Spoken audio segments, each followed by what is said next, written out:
Hello, hello. Good to see all you guys coming along. Can I encourage you to go grab some lunch and then make your way to the front? We're going to be starting our talk shortly. It's so good to see all you guys coming along. I'm David. I'm a member of the Warwick Christian Union here. I'm Fimi, and I'm also a member of the Warwick Christian Union.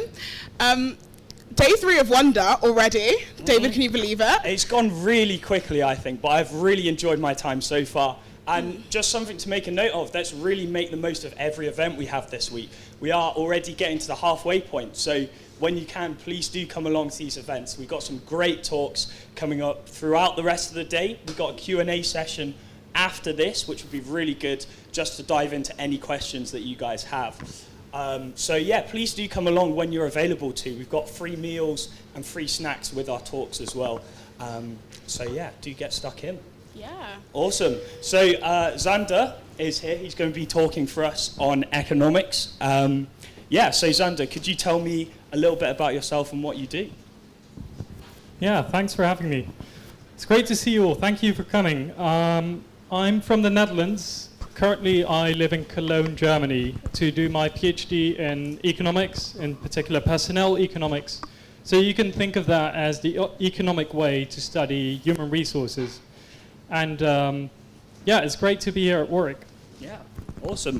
That's really good. Thank you very much. We're just going to dive into a talk now. We're going to have a time of Q&A and discussion afterwards. So as you are listening to what Xander has to say, do you think of any questions that you've got? And there'll be a great time to ask that later.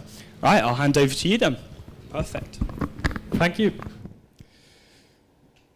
So as I said, I'm a PhD student working on projects about performance pay, discrimination in the labour market, and corporate social responsibility. At the same time, I'm a follower of Jesus Christ. At first glance, these two parts of my identity do not seem to fit well together. Or do they? Let me begin by highlighting an important feature of economic research. In top-ranked economic journals, moral statements are avoided. Let me illustrate this by quoting a paper published in one of the top journals in economics. So here it is. 3/4 of all violence against women is perpetrated by domestic partners, with poor women disproportionately affected. In this paper, that is the author, examine the impact of the gender wage gap on levels of domestic violence in the United States. While it would be easy to state that domestic violence is wrong in this paper, you can't find any moral statement in the paper. Why? Well, my economist friends would say that it's good to focus on the facts, to do only descriptive rather than moral research, to write down only the facts and don't focus on any value judgments. However, consider why this paper was published in one of the best journals. The relevance of the topic, of course. Most readers would like to stop domestic violence. And besides, most readers would like to close the gender wage gap. The research is published so well because we care about these topics. Nobel laureate Milton Friedman is famous for his distinction between positive and normative research, normative economics. Positive analysis is about what is, whereas normative economics is about what ought. In my own research, I study how corporate social responsibility relates to employees' job satisfaction. This is positive or descriptive economics. In contrast, normative economics asks whether companies ought to take their social responsibility seriously. This raises an important question. Are normative statements just opinions? or are they objectively true? Answering this question will be step 1 of the talk. Step 2 will be about the foundation of objective morality. And finally, we will turn to a surprising dilemma that follows from our discussion about morality. And it may be surprising even for those of you who already believe in Jesus.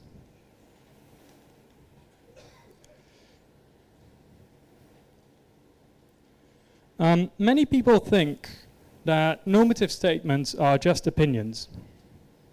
However, I'm going to argue that at least some moral statements are objectively true.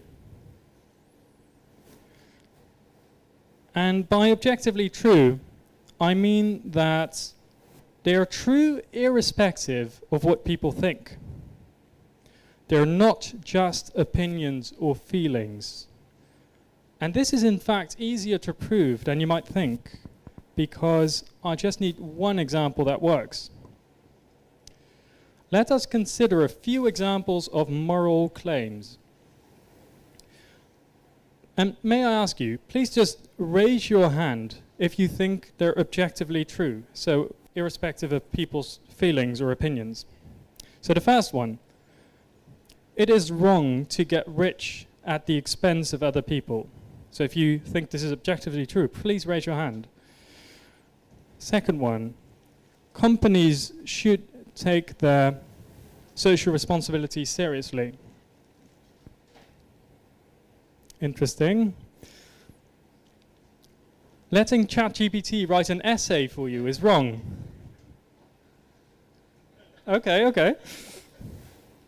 Cheating at an exam is wrong. Interesting.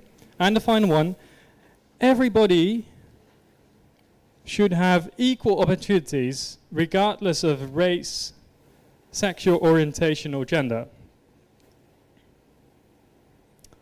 All right. Maybe you've raised your hand one or more times, and I've seen many hands raised, so this is probably you.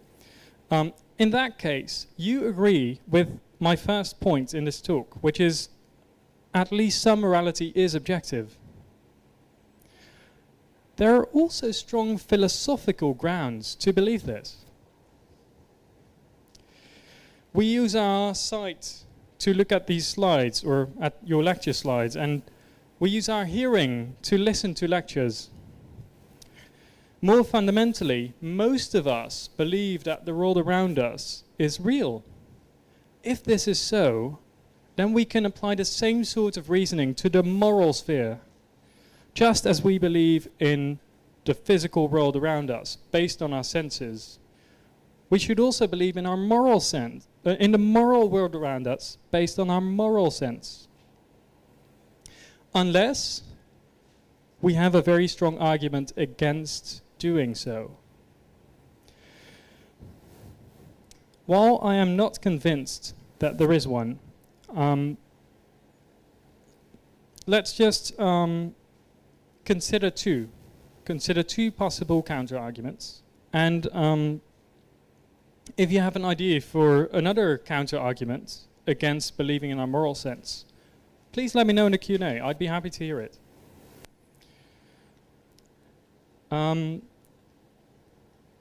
Right, sorry about this. The first one, some people try to argue that we can't trust our moral sense because it is merely a byproduct of unguided evolution. However, atheist philosophers such as Thomas Nagel have pointed out some substantial problems with this view. Let's just focus on one. Any argument that you can make against believing, against trusting our moral sense will also be an argument against trusting our other senses, or even against our reasoning. So if the argument goes through, it proves too much.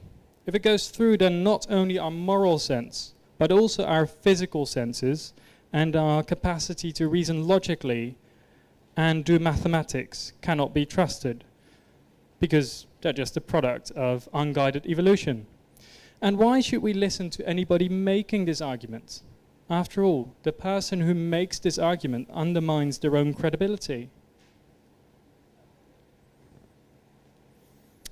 A second argument against believing in the moral world around us, based on a moral sense, is the following.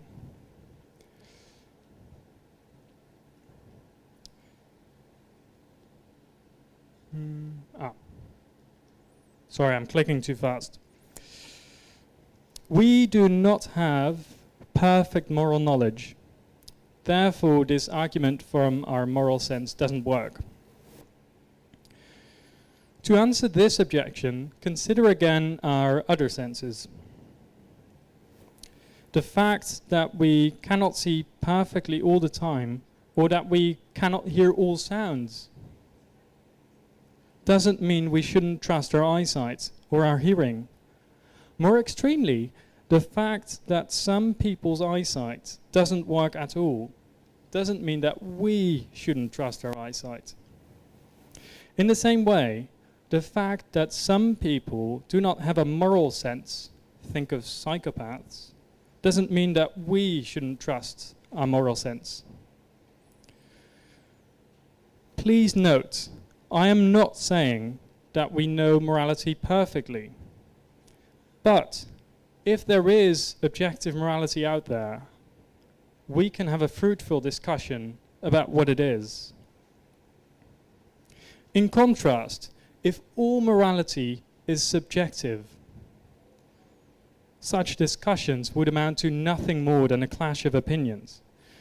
We might as well be arguing about the best flavor of ice cream, which, by the way, is obviously coconut. In summary, the first point of this talk was that at least some morality is objective. And in our second step, let us now look at the foundation of objective morality. You might agree with me by now that at least some morality is objective. If it is, how do we ground it? That is, given that at least some moral statements are objectively true, how do we explain that? For the sake of simplicity, I'm going to compare a secular worldview, in which people do not believe in God, with my own Christian worldview. I'll try to argue that a secular worldview can't explain objective morality, whereas the Christian worldview can. This is because God is necessary for morality to be objective. Before we move on, let me clearly state that I'm not arguing any of the following. I'm not arguing that God is necessary to lead a good moral life. I'm not arguing that God is necessary to use words like good and evil. I'm not arguing that God is necessary for us to understand moral truths. I'm also not arguing that God is necessary to acquire moral knowledge. In summary, in the words of William Lane Craig, belief in God is not necessary for objective morality. God is. There have been several attempts to explain objective morality from a secular worldview. The first one is the economic or humanistic attempt.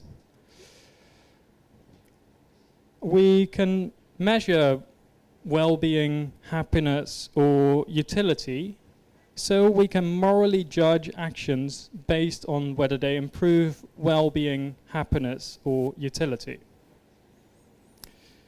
What's the problem? Well, this attempt just shifts the problem to a different level. Why is well-being, why is utility, why is happiness the highest good? You might answer by saying, well-being improves human flourishing.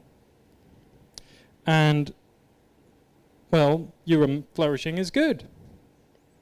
I would then reply, why is human flourishing good? As a second attempt to explain objective morality from a secular worldview, we have the evolutionary attempt. All of our moral feelings, for instance, we should care for the poor, we should be honest in our tax statements, come from evolution. Those feelings helped our ancestors survive. We evolved that way, so we should follow these feelings that we got from evolution. Well, first, it is contentious that our moral feelings helped our ancestors survive. For example, many ancient peoples, such as the Romans, abandoned disabled children. Presumably, this was because they believed that abandoning the weakest members of their social group made the group stronger. This would have helped their group survive, but, of course, goes against our modern moral convictions. And 2,000 years is not long enough for evolutionary changes. So why are the feelings that helped the Romans survive so different from our current moral convictions? The famous Oxford professor C.S. Lewis illustrated why the evolutionary attempt to explain objective morality doesn't work. Imagine you're hiking in the mountains and you see somebody hanging from a cliff and screaming for help. Two instincts that you got from evolution are activated. On the one hand, there is danger and you should flee. On the other hand, you should help members of your social group. What should you do? Well, in your decision, you should weigh these two instincts and decide which one is more important. This means there is something more transcendental at play than just these two instincts that you got from evolution. For this simple fact, the part of you that decides about which instinct to follow can't be the instinct itself.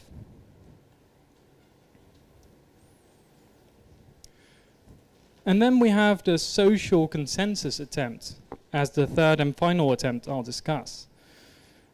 As a society, we're coming to the conclusion that it's good to care for the poor. We've reached social consensus about this. We all agree, right? Well, there was social consensus about slave trade in the UK in the 18th century. Most people today would say that slave trade was wrong even back then.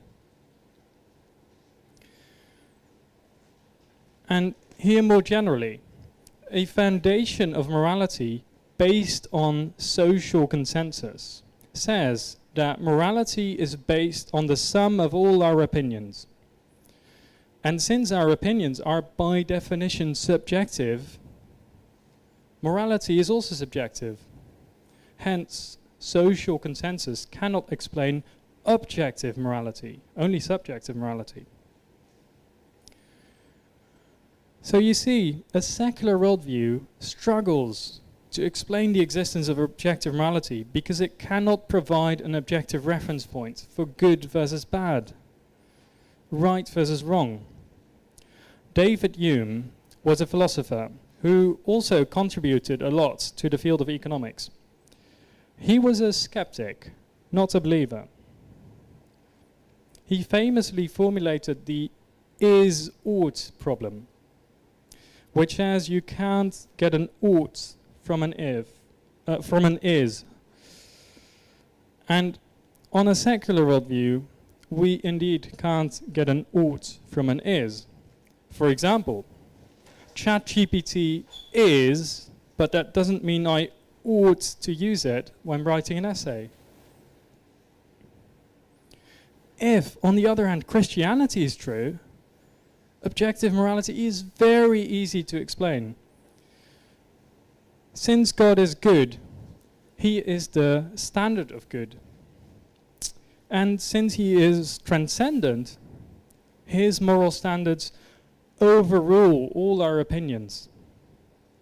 Therefore, subjectivity is not an issue, and morality can be objective. I have argued the following so far. At least some morality is objective. Objective morality cannot be explained by a secular worldview. And objective morality can be adequately explained by the Christian worldview. You know, I could stop here and we could all go home, but there's a loose thread. Other religions besides Christianity can also explain objective morality. So why is Christianity special out of all the religions in the world? After all, the title of this talk is Economics, Morality and Jesus, not Economics, Morality and God. As I will try to argue next, there's a dilemma linked to objective morality that only Jesus can answer adequately. If point 2 of this talk has convinced you that objective morality needs to be grounded in God, then you have 2 options.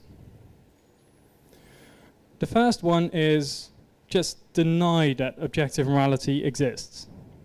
That's option 1. What's option 2? You can accept that there is a God who is the foundation of objective morality. Now, to the surprise of perhaps almost everyone here, both options have severe problems, including the second one, that there is a God who is the foundation of objective morality.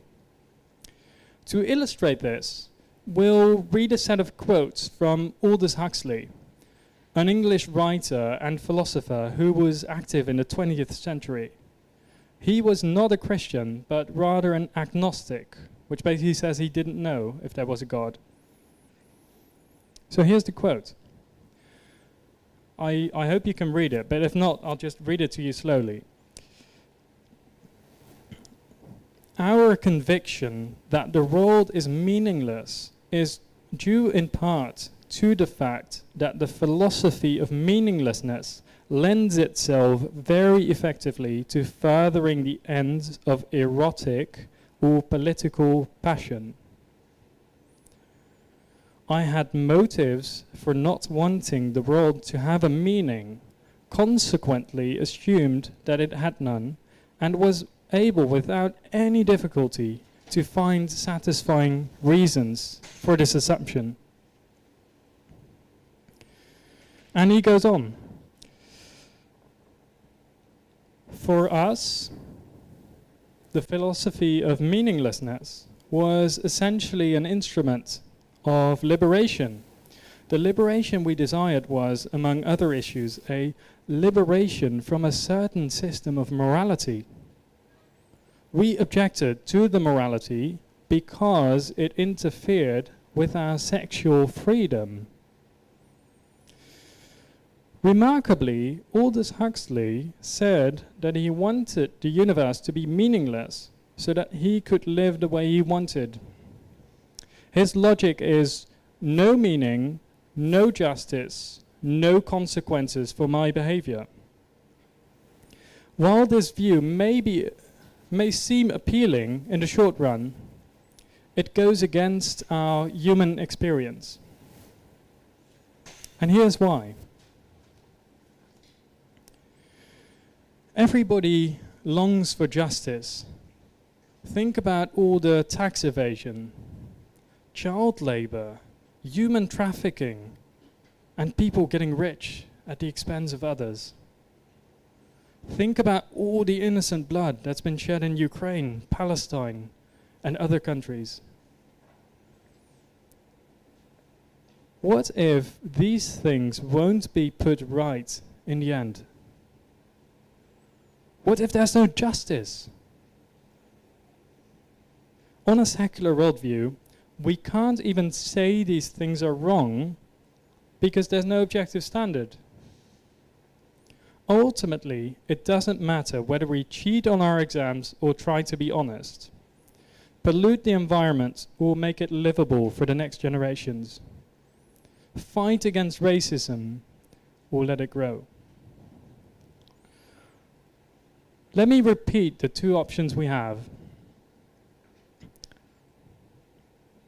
1, deny that objective morality exists.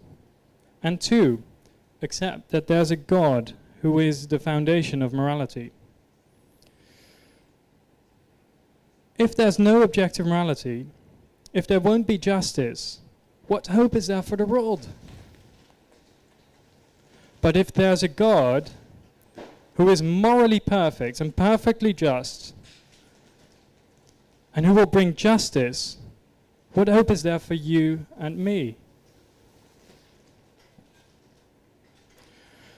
In other words, we can't live without God, and we can't live with God. Maybe you've never thought about this. Maybe you don't see the problem with there being a God who is morally perfect and perfectly just. In that case, consider the following illustration. Suppose there's an invisible recorder around your neck. So, a sound recorder, it records everything you ever say. So, it also records everything you ever say to others about how they should live, or how people should live in general. And now suppose you have died, and there is a God, and he judges you just by how you said others should live. Do you always live up to what you said? For example, I've said that greed is bad, but I've downloaded illegal music and movies to save money. Maybe you've said that others should not lie. Have you lied this week? This month? If we can't live up to our own standards, what makes us think we can live up to God's standards? I'm not trying to make you feel bad, but I really think we have this problem as human beings. What's the solution? How can God destroy evil without destroying us?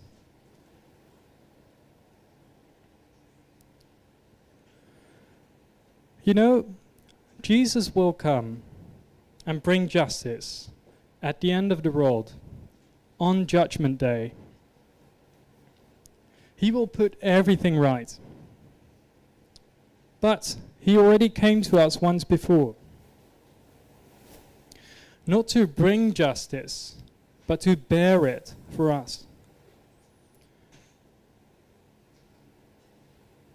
He satisfied justice himself by living the perfect life that we couldn't live, and by being tortured to death on the cross while abandoned by his Father.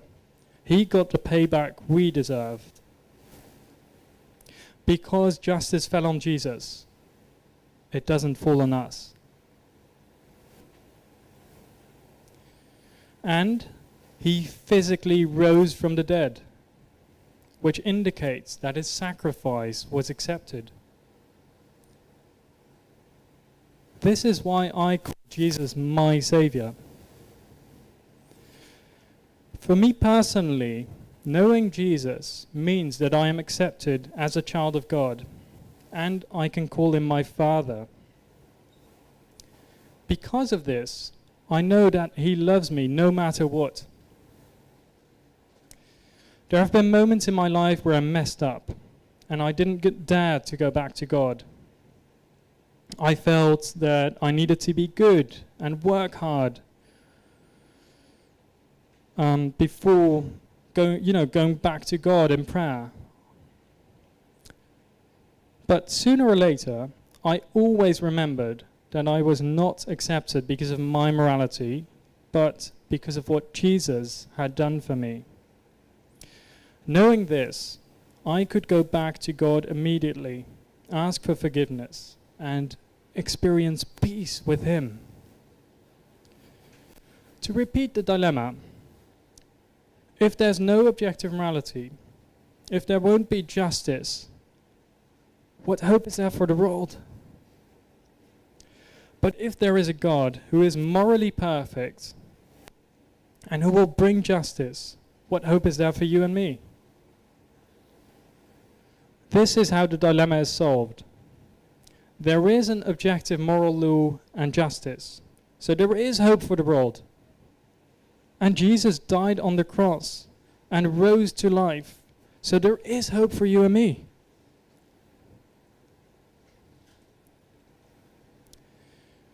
What should we do with the moral dilemma?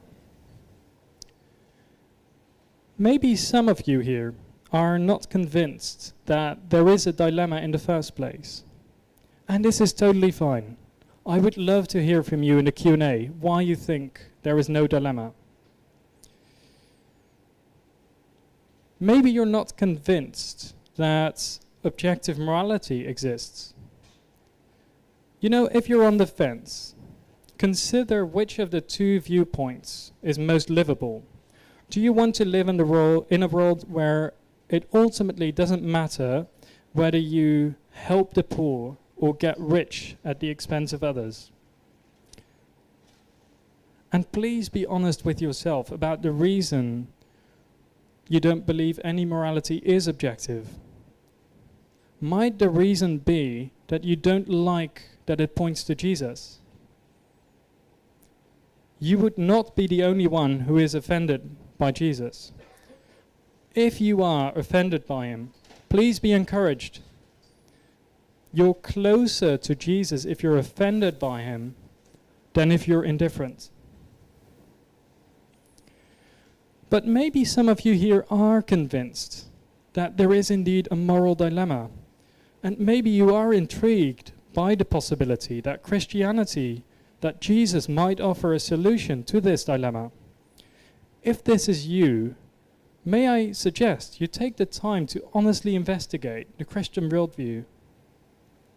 You can start reading one of the biographies of Jesus to discover who He is. You can find these biographies and other books at the book table in the back, and the people there would love to help you. Before we go to the Q&A, I would love to invite you to come talk to me one-on-one after the Q&A or in between or whenever. I will stick around this afternoon. Thank you very much for listening. I'm looking forward to your questions and comments.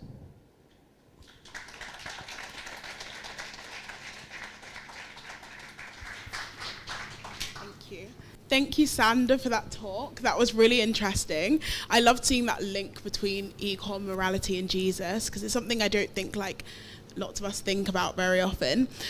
So yeah, guys, we're going to have a bit of time, 10 minutes or so, chat between yourselves. I think a QR code will come up for the slider, so you just ask any questions that you have. Yeah, we're going to do 10 minutes or so of that and answering some questions, because I know I've got some questions. So yeah, plug any of them in, and then I also encourage you to stick around. We have the next hour, we're going to be doing a Q&A, so stick around for that as well. But yeah, so chat amongst yourselves, talk about things that found interesting or you're not sure about, ask them on the slider, and we will be asking Sander. So yeah.